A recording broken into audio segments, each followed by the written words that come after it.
This is The Backstory with Omobola Stephen. It's a balanced, objective, unbiased and disruptive conversation on government and politics.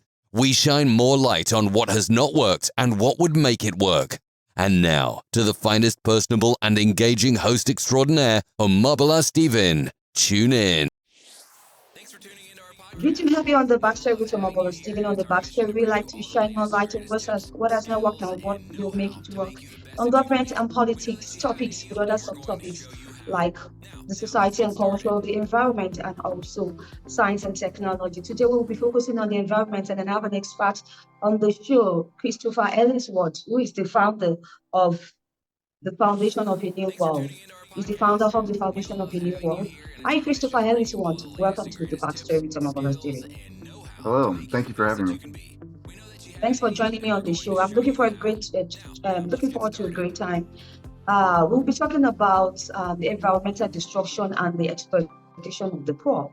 I know that you have some insightful tips to help us by today. The common denominator between environmental destruction and exploitation of the poor made you to set up a foundation in order to solve this. Now, Christopher, what really needs to spark? The Foundation of a New World, the core concept of it is that the main problem that is driving exploitation of the poor in different countries all around the world, and of course the destruction of the environment, climate change, and all this, the core problem that's really driving that is our financial systems. That's a global issue with our financial systems, and it's driving us to do these things. And the purpose of the Foundation of a New World is, of course, to build a financial system that can address these problems and prove to the world that it works by employing it in a small scale city. Of course, that is the goal of the Foundation of the New World. Right, absolutely. Now, still talking about the environmental destruction, what do you think is the root cause of this, and what are the solutions that we are looking forward to? Okay, as far as the environment is concerned, it's a two-headed snake, economically speaking. One head of the snake is the GDP aspect. We, as a global society, I don't care what country you're in, we are dependent on our GDP system. And if you're not familiar with GDP, it stands for gross domestic production. It is a country's gross domestic production. And in short, you have to produce more every year. That's the basic concept of it. If you do not produce 2% or more than every year or than the last year before, your country is considered to be in recession. If you produce less gross domestic production, your country is concerned to be in a depression, which is bad. Basically, you're valuing your currency's money on how much you're producing every year. It does not matter how much you have, you need to produce more. Let's say, for example, if you had a house for everyone in the country and you had enough food for everyone in the country, well, it doesn't matter. Next year, you need to produce more. You see, it's a problem with this. We need to produce more and more and more every year. So what you're looking at is a situation where we stop producing things to last. We're actually producing things more irresponsibly than we could be, simply because we need to sell more of them. If, for example, I produce for you a car or a cell phone or anything that lasts longer, as far as the GDP's perspective of it, you're hurting your country's GDP if you do so. So the problem here lies with the motivation of those who are really in charge. You take your government leaders, your presidents, governors, whoever. They are not going to be as motivated to do anything about these bad business behaviors, right? People who, or companies that are producing cell phones, intending for them to fail after only a year or two.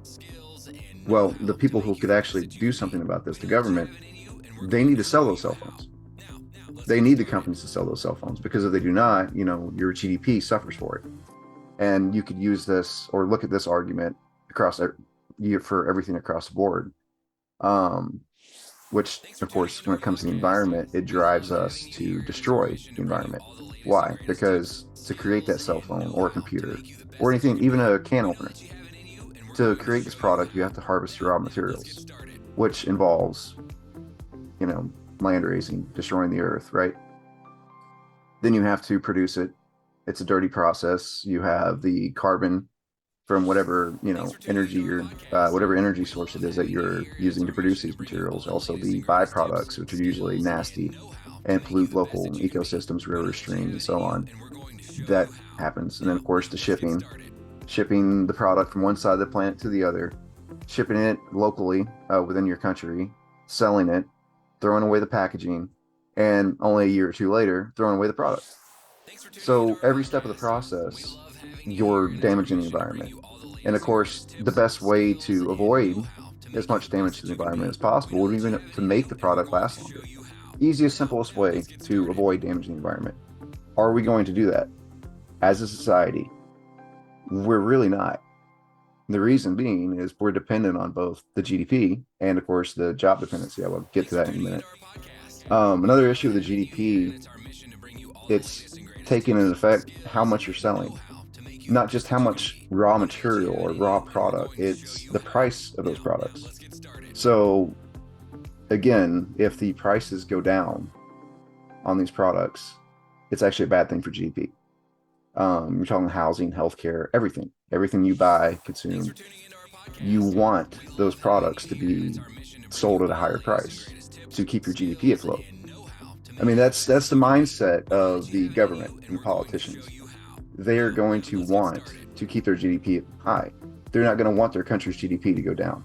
So if they could do something, let's say they could pass some sort of law or bill that would help to curb the cost of healthcare or curb the cost of housing and so on and so forth, they would be reluctant to do it because they have a conflict of interest. And if they did do something that significantly lowered the cost of housing, healthcare, and so on, they'd be hurting their country's GDP. So that's just one head of the snake. And you see, there's a lot to that GDP issue, and really, there's very few people who are aware of it. And that's really driving us to, like I said, destroy the environment and our world. The second head of the snake, I'm sorry, this gets a little long, but the second head of the snake is the job dependency issue. That is, of course, me, you, and everyone else, we're all job dependent.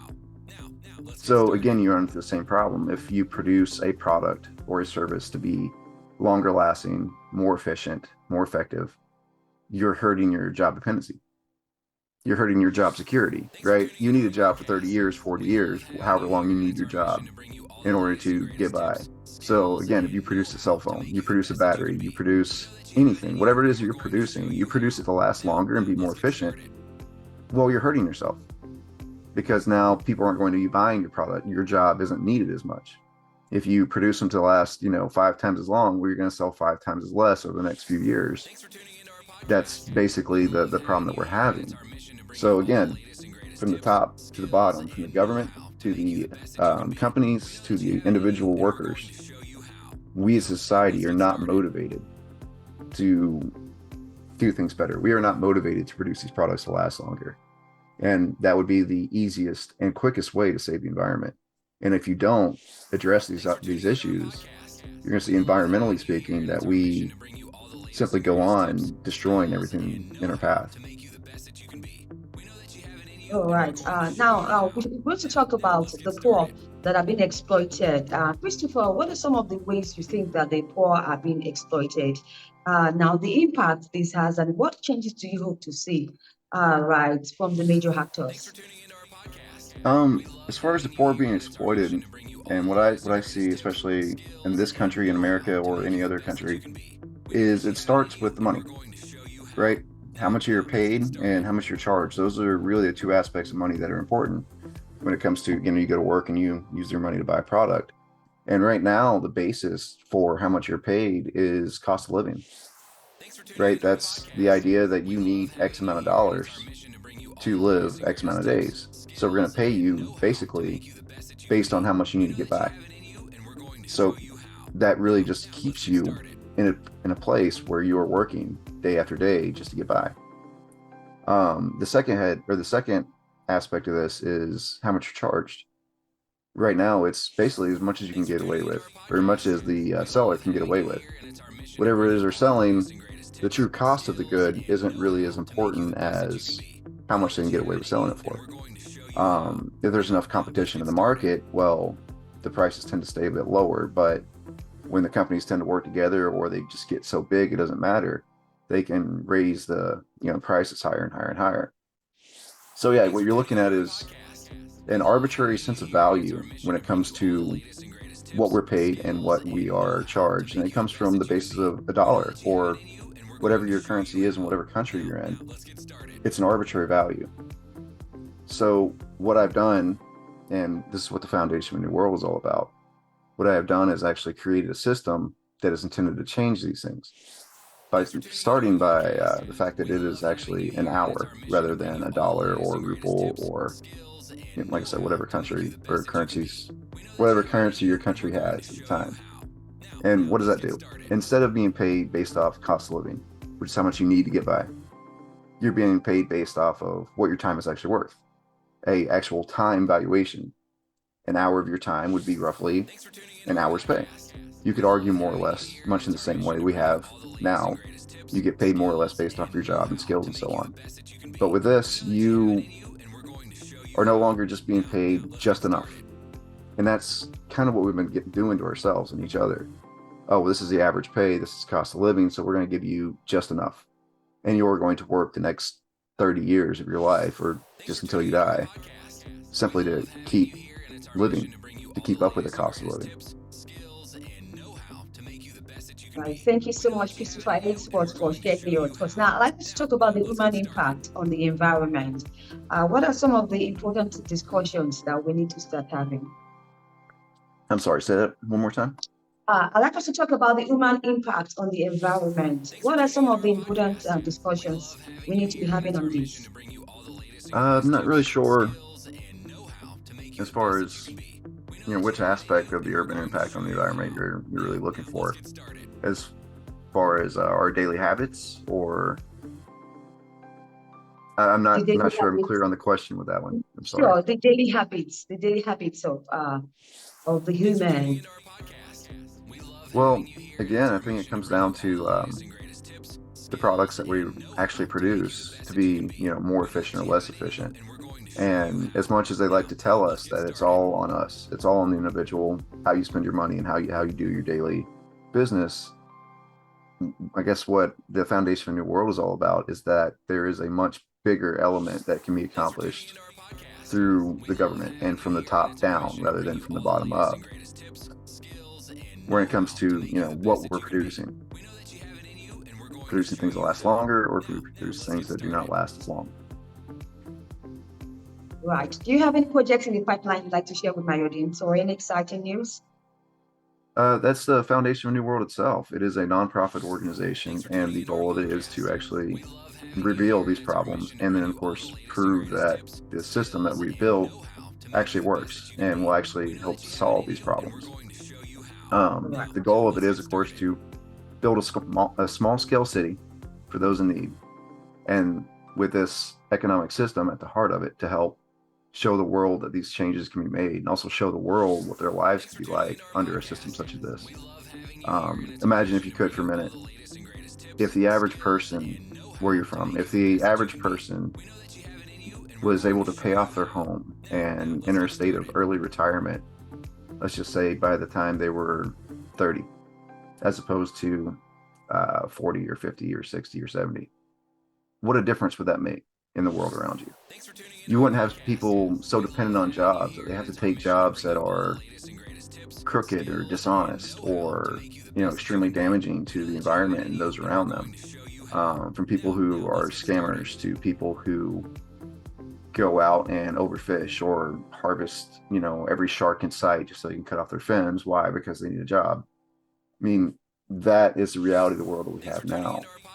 But if, you know, like I said, people were able to pay off those basic needs, pay off their homes, not have healthcare spiral out of control where you need to basically spend as much as you would on a house just on your monthly healthcare insurance, well, you would see a much different end value or end result when it comes to the environment and, well, everything. Right. Wish you best of luck in the projects that you embark upon, Christopher. Like to share your social media handles and your website. Yes, it's www.thefoundationofnewworld.com. You can find links to our Facebook page, to our Twitter or Tumblr account, and so on the website itself.